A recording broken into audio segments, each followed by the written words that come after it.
Oui, merci, Monsieur le Secrétaire général. Je vais donner la parole à Cécile Untermaier, députée Zut, Saône-et-Loire. Excusez-moi. C'est pas... Excuse-moi. C'est un beau département.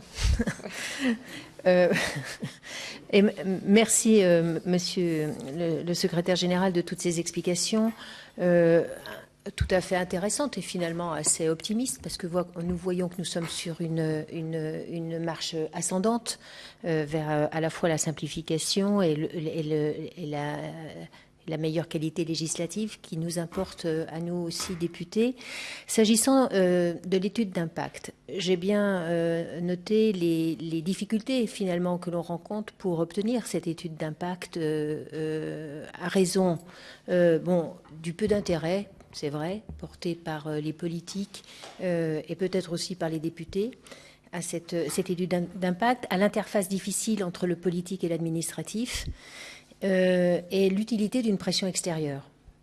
Alors, les voyages que nous avons faits, tant à Berlin en ce qui me concerne, mais à Londres également pour la présidente et le rapporteur, font émerger quand même l'idée d'une autorité indépendante en charge en tout cas de la validation de l'étude d'impact, non pas en termes de veto, mais en termes d'avis positifs.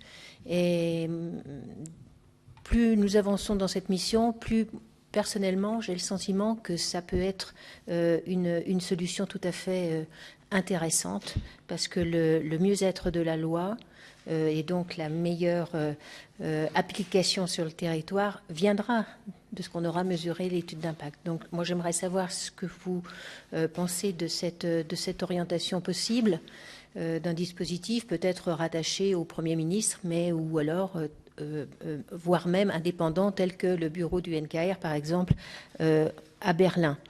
Et puis, ma deuxième question, c'est relative aux directives européennes et aux règlements. Là encore, à juste titre, vous avez relevé la difficulté pour les États d'apprécier l'impact de la directive et du règlement lorsqu'on doit la transposer.